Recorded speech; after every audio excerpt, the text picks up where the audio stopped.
Hello student.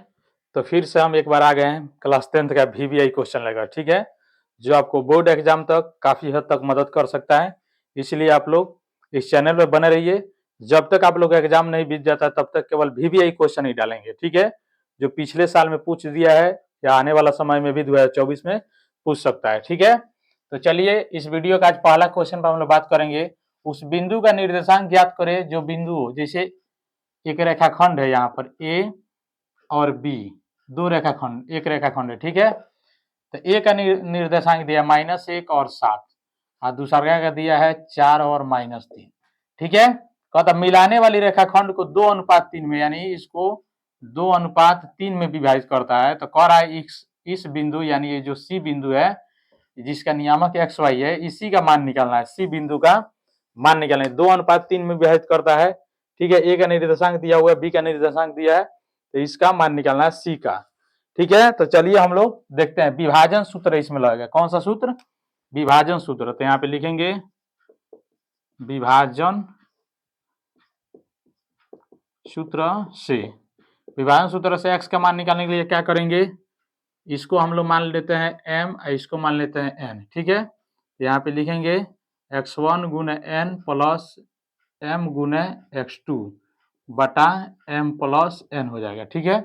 तो चलिए इसको सोल्व। x1 आपका कितना दिया, -1 दिया है, तो -1 गुने एन आपका 3 माने 3 प्लस फिर एम कितना दिया है 2 लेंगे गुने x2 आपका कितना दिया है 4, तो यहाँ पे 4 लेंगे बटा फिर 2 प्लस 3, तो इसको गुना कीजिए तो -3 होगा प्लस ये हो जाएगा 4 दूना 8 हो जाएगा आपका, ये हो जाएगा 5, इसको घटाएंगे तो 5 आएगा, 5/5, इसको काटिएगा तो 1 आएगा, ठीक है।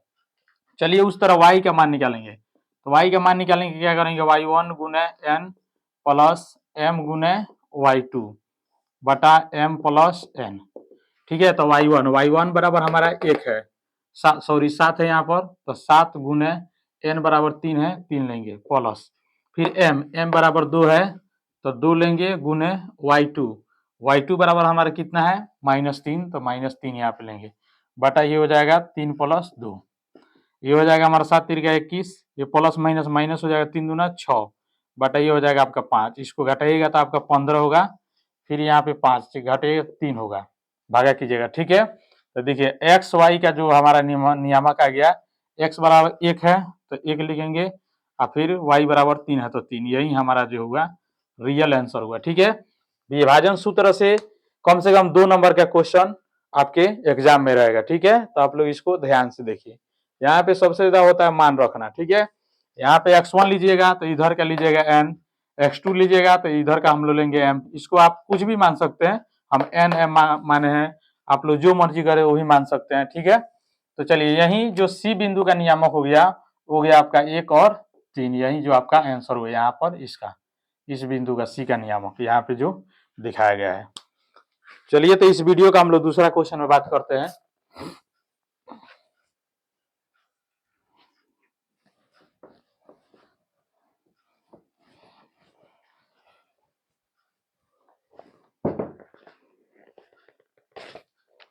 कह रहा है एक बेलन की आधार की परिधि, दूसरा क्वेश्चन कह रहा है एक बेलन की आधार की परिधि 132 cm है, 132 cm है और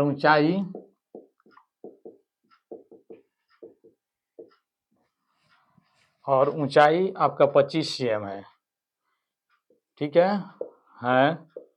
तो बेलन का आयतन ज्ञात करें,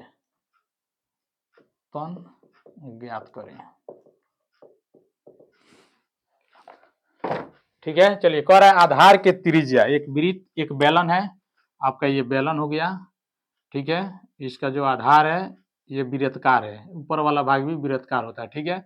इसका जो आधार का त्रिज्या है आधार का जो परिधि है, ये परिधि कितना दिया है, परिधि जो दिया है 132 cm दिया है, ठीक है। तो ये वृत्तकार ही होता है क्योंकि बेलन का जो आधार होता है वो वृत्तकार होता है। तो वृत्तकार भाग का क्षेत्रफल, ठीक है, या सॉरी परिधि। तो हम लोग का वृत्त का परिधि क्या होता है 2πr बराबर हो जाएगा 132 cm, ठीक है। तब पाई का 2 गुने पाई का मान रख देंगे 22/7 गुने r हो जाएगा बराबर 132।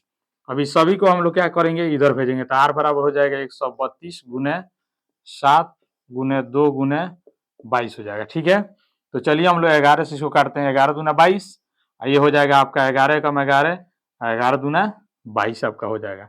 फिर 2 से काटिएगा तो आपको 6 से कटेगा, फिर आपको कटिएगा 3 से, तो r बराबर हो जाएगा 3 गुने 7, अब r बराबर हो जाएगा आपका 21 cm, ठीक है। तो कह रहा है इसका आयतन ज्ञात करना है, क्या बेलन का आयतन। तो बेलन का आयतन, बेलन का आयतन क्या होता है पाई r स्क्वायर h होता है, ठीक है। तो पाई का मान 22/7 ले लेंगे, और ये आपका जो r है 21 आया तो 21 गुने 21 लीजिए, उसके बाद h आपका दिया है यहाँ पर, h यहाँ पर आपका दिया है 25 cm, ठीक है। तो h यहाँ पर हम लोग 25 लेंगे, इसको काटिए 7 तीर का 21, ठीक है। इसमें गुना कीजिएगा तो 66 आएगा, 66 में 21 से उसके बाद 25 से गुना कीजिएगा तो आपको आएगा 34,650, ठीक है। cm आयतन है तो क्यू रहेगा, इतना आपका ये आ जाएगा आंसर, ठीक है। तो चलिए इसका अगला क्वेश्चन पर हम लोग बात करते हैं। ये भी काफी महत्वपूर्ण क्वेश्चन है, ठीक है, इसलिए आप लोग इसको ध्यान से समझिए। आप लोगों को समझ में नहीं आया हो तो आप लोग कमेंट मार सकते हैं, इसका अगला वीडियो हम इस क्वेश्चन पे बनाएंगे, या आप लोग वीडियो को रोक रोक कर देखिए, क्योंकि हम काफी डिटेल समझाते हैं, इसलिए कोई दिक्कत हमारे समझ से तो कोई दिक्कत नहीं होता होगा आप लोग को इस वीडियो में, ठीक है। चलिए हम लोग इसका अगला क्वेश्चन पर हम लोग बात करेंगे। कह रहा है 1.8 पर जो है बार है को P/Q के रूप में बदलें, ठीक है।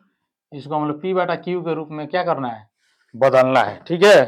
तो देखिए ये तो कोई ऑब्जेक्टिव, ये सब्जेक्टिव क्वेश्चन है, ठीक है, ऑब्जेक्टिव नहीं। ऑब्जेक्टिव में पूछता है डायरेक्ट दशमलव उड़ा के 1 माइनस कर दे 17/9 हमारा आ जाता है आंसर, लेकिन इस तरह नहीं करेंगे। चलिए इसको हम लोग विस्तार रूप से सोल्व करेंगे, जिस तरह क्लास 9th में आप लोग सोल्व किए हैं, ठीक है, उसी तरह हम लोग सोल्व करेंगे। तो इसको यहाँ पे मानेंगे सोल्यूशन में, सबसे पहले माना कि x बराबर हम लोग मान सकते हैं यहाँ पर 1 पॉइंट, उसका 8 पर बार है तो 8 8 डॉट डॉट करके इस तरह लिख सकते हैं। इसको हम लोग समीकरण 1 मानेंगे, ठीक है। अब यहाँ पे लिखेंगे समीकरण 1 में 10 से गुणा करने पर, अब समीकरण 1 आपका यही ना है, इसमें 10 से आप गुना कीजिए, इधर भी आप 10 से गुना कीजिए, उसके बाद यहाँ पर भी आप 10 से गुना कीजिए, तो आपका हो जाएगा ये 10x हो जाएगा, ये गुना कीजिए तो दशमलव एक अंक उधर जाएगा तो 18.88 आ जाएगा ये, ठीक है। ये हो गया हमारा 2। अब यहाँ पे लिखिए समीकरण 2 से 1 को घटाने पर, ठीक है। अब 2 आपका यही है तो 2 लिखिए, ठीक है। उसके बाद अब ये समीकरण 1 लिखिए, तो समीकरण 1 क्या है 1x बराबर ये, उसके बाद 1 पॉइंट कितना है 8888 है। चलिए इसको हम लोग माइनस करते हैं, तो ये आपका 9x आ जाएगा, इसको माइनस किया 0 0 होगा, ये 0 होगा, दशमलव ये 8 में से 1 गया तो ये 7 होगा और ये 1 हो जाएगा, ठीक है। तो ये हमारा हो जाएगा x बराबर हो जाएगा 7/9। देखिए ये P/Q के रूप में है, क्या है P/Q के रूप में है ना, तो यही हो गया आपका आंसर। चलिए काफी महत्वपूर्ण क्वेश्चन, ज्यादा भारी क्वेश्चन नहीं है, लेकिन बच्चों का दिमाग से हट जाता है, इसीलिए थोड़ा इसमें बच्चों लोग का कंफ्यूजन होता है, ठीक है। चलिए इसका अगला क्वेश्चन हम देखते हैं।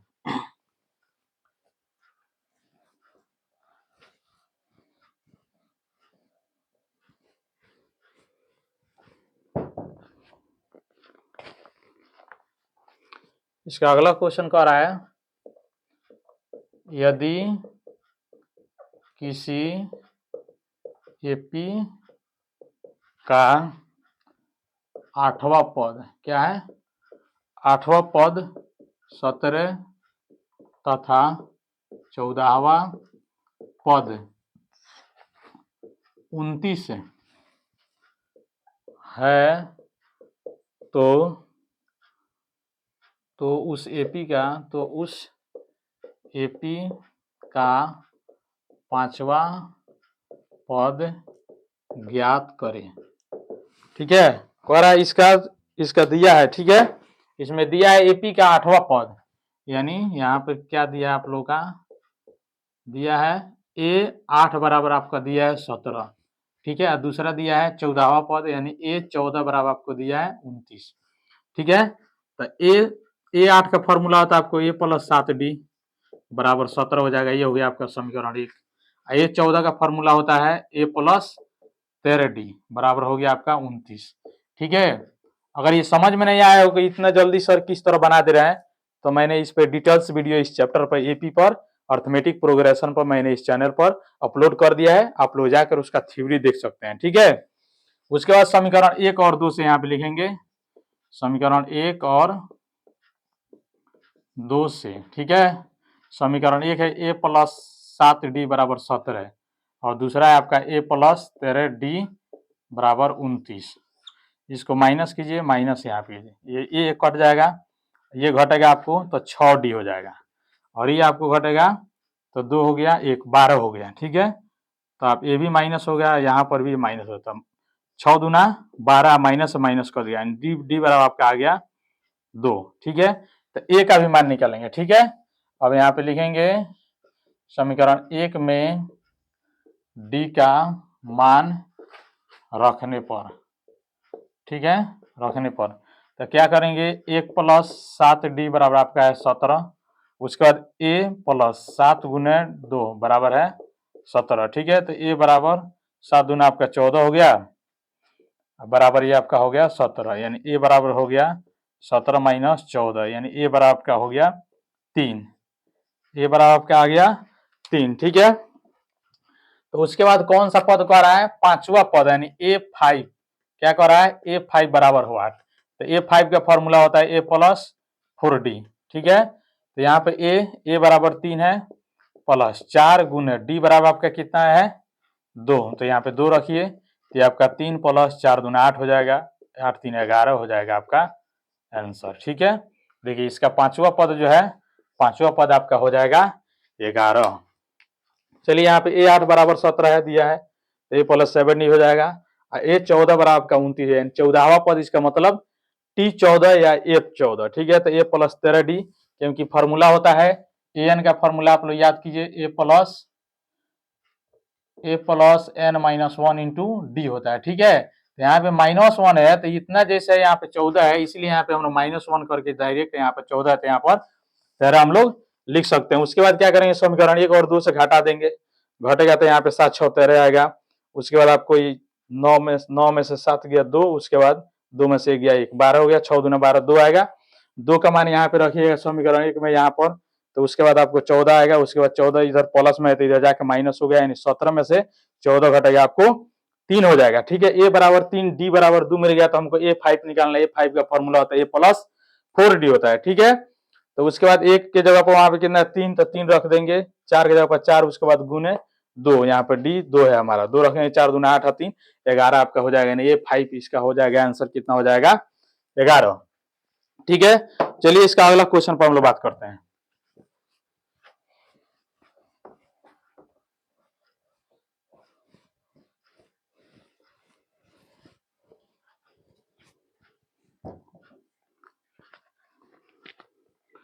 इसका अगला क्वेश्चन है,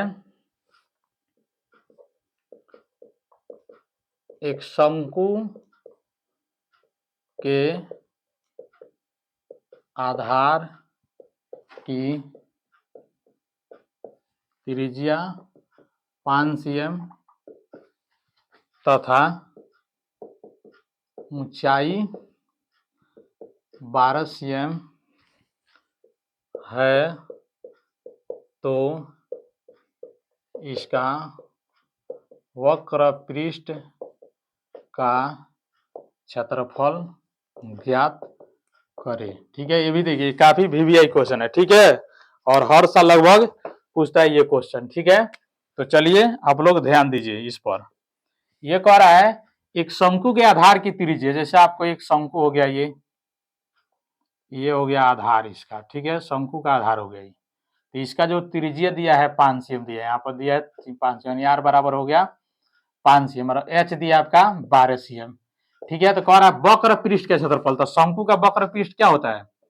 शंकु का वक्र पृष्ठ का क्षेत्रफल आप लोग को याद होगा पाई आर एल होता है, ठीक है, पाई आर एल। तो यहाँ पे पाई का मान हम लोग जानते हैं, आर दिया है, एल नहीं दिया, तो एल हम लोग निकालते हैं। तो एल स्क्वायर बराबर आपका क्या होता है? H square plus R square. ये जो हमारा हो गया ये एच हो गया और ये जो हमारा आर हो गया, ठीक है। तो यहाँ पे समकोण त्रिभुज की तरह उस तरह यहाँ पे करेंगे, जैसे कौन स्क्वायर होता है लंब स्क्वायर प्लस आधार स्क्वायर, उस तरह यहाँ पे ये होता है एल, ये होता है एच और ये होता है आर। तो एच स्क्वायर बराबर होता है R square plus H square बराबर एच आपका 12 दिया है तो 12 का स्क्वायर प्लस 5 का स्क्वायर, ये आपका हो गया 144 प्लस ये हो गया आपका 25 एल स्क्वायर। तो एल बराबर आपको हो गया 169 यानी 169 एल स्क्वायर बराबर, तो एल बराबर हो जाएगा आपका 169, ठीक है। तो इसको हम लोग इस तरह लिख सकते हैं 13 गुना 13 लिख सकते हैं, ये आपका हो जाएगा 13, यानी एल आपको मिल गया 13 cm, ठीक है। एल आपका मिल गया कितना? 13 cm, ठीक है। तो यहाँ पे हम लोग मान रखेंगे पाई आर, पाई का मान 22/7 रखेंगे गुने आर का मान, आर हमारा है 5 तो 5 रखेंगे, उसके बाद एल आपका है 13 तो 13 रखिए, ठीक है। उसमें आप लोग गुना कीजिए, ये हो जाएगा आपका 110 गुने हो जाएगा 13 बटा हो जाएगा 7, ठीक है। गुना की 0 हो जाएगा, 12 13 कम 13 13 के 3 हासिल 1, 13 कम 13 1 14 बटा हो जाएगा 7, यानी 1430/7 क्या है? क्षेत्रफल है ना।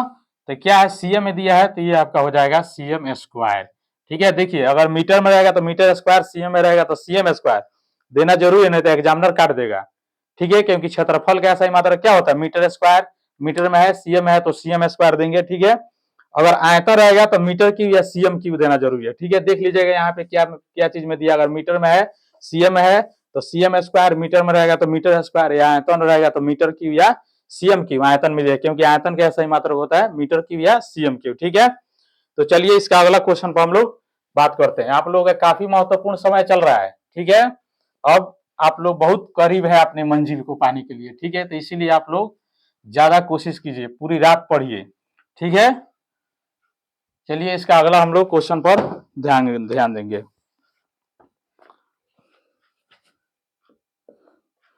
अरे बहुपद 6x स्क्वायर 3 माइनस 7x के शून्यक ज्ञात करें तथा इसके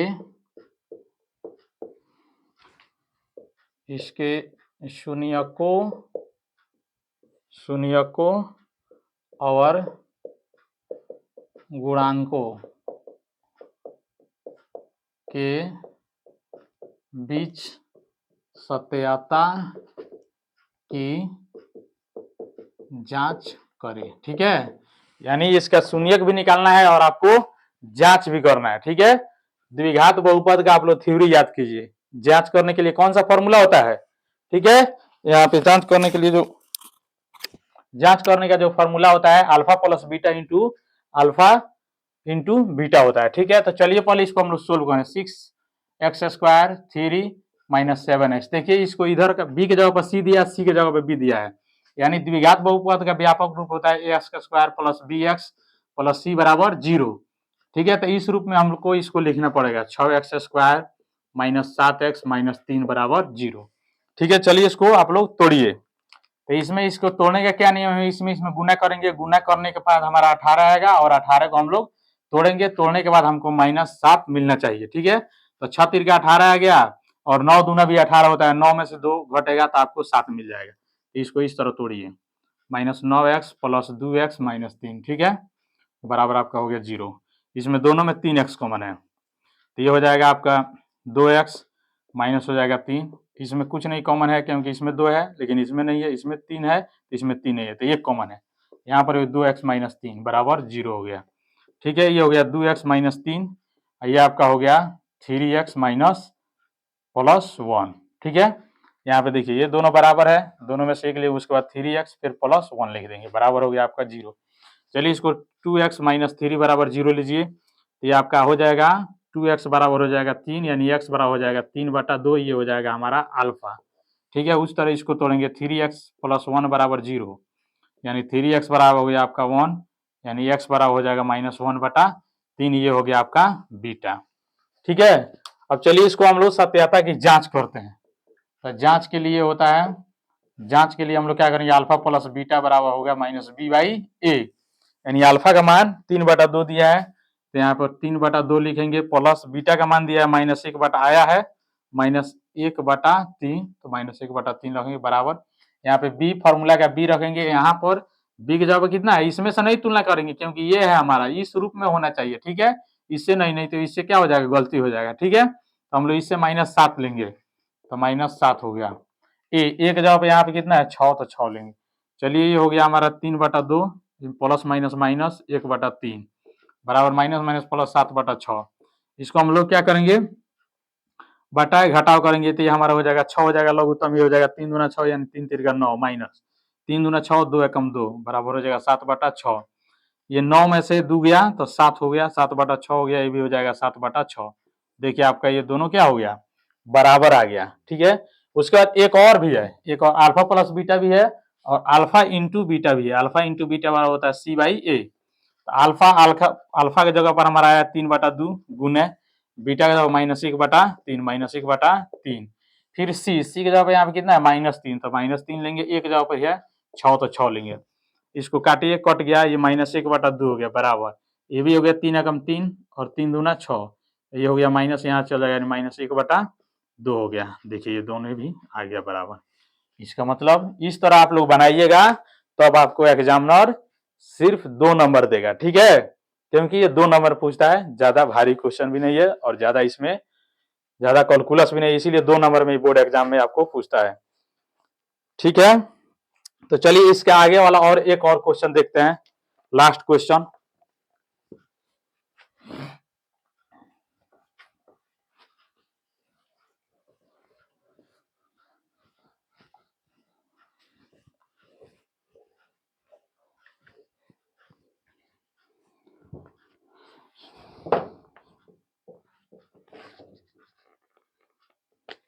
इसका अगला क्वेश्चन है 7 नंबर, सिद्ध करें कि बिंदु ए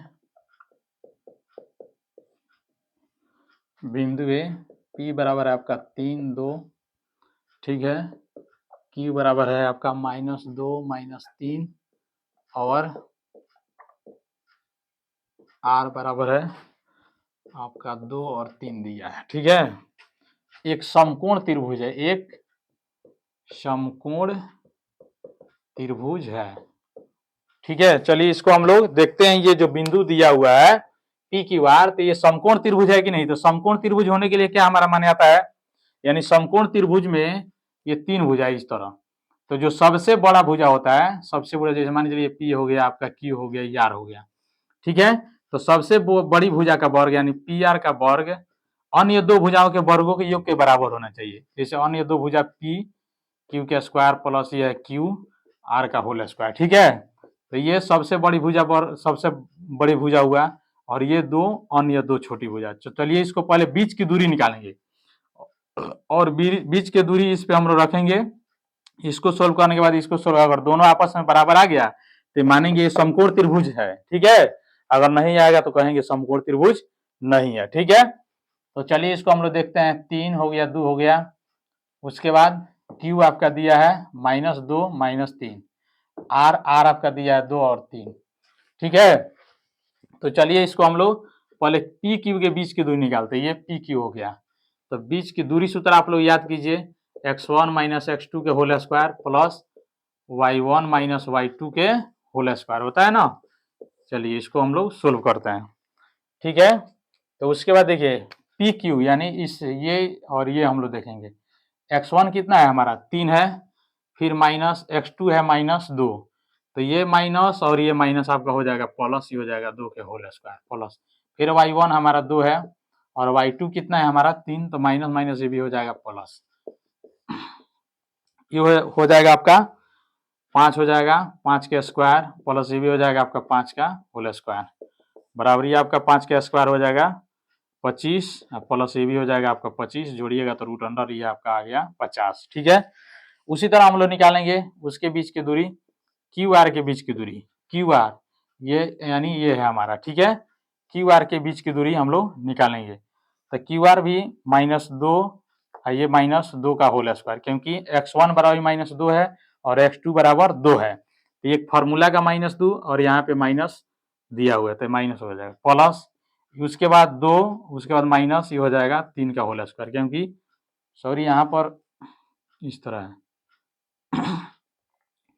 y1 बराबर है -3 और माइनस y2 बराबर है 3, तो ये भी माइनस हो जाएगा। ठीक है, इस तरह कीजिए, ये हो जाएगा -4 का होल स्क्वायर और प्लस ये हो जाएगा आपका पी आर, ये आपका हो जाएगा -9 के नहीं सॉरी 6 न होगा 3 3 6 के होल स्क्वायर, ये हो जाएगा हमारा 16, ये हो जाएगा हमारा ये भी हो जाएगा हमारा 36 हो जाएगा। ठीक है, तो इसको आप रूट में डालिएगा तो ये आपका हो जाएगा 6 6 12 4 1 5 रूट में 52 हो जाएगा। ठीक है,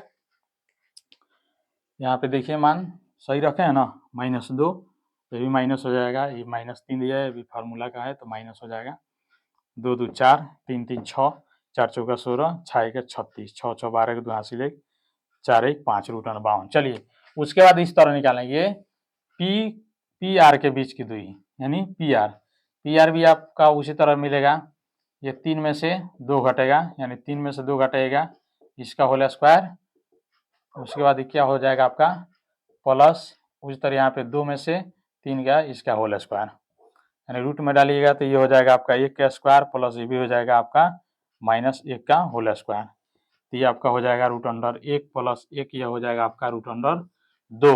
ठीक है, तो चलिए देखिए पहले इस पर हम लोग देखते हैं, तो हमारा मिल गया यहाँ पर, यहाँ पर हमारा पी क्यू बराबर हमारा कितना आया था, पी क्यू बराबर रूट अंडर 50 आया था, पी क्यू बराबर रूट अंडर 50। ठीक है, उसके बाद क्यू आर बराबर हमारा है क्यू आर बराबर रूट अंडर 52। ठीक है, क्यू आर बराबर रूट अंडर 52 आया है। ठीक है, उसके बाद क्या करेंगे, उसके बाद यहाँ पर पी आर बराबर हमारा है रूट अंडर 2। ठीक है, तो चलिए देखिए इसमें सबसे बड़ी भुजा है यानी क्यू आर, इसमें सबसे बड़ी भुजा है, इसमें देखेंगे यहाँ पर क्यू आर का स्क्वायर यानी क्यू आर का स्क्वायर प्लस पी क्यू का स्क्वायर प्लस पी आर का होल स्क्वायर।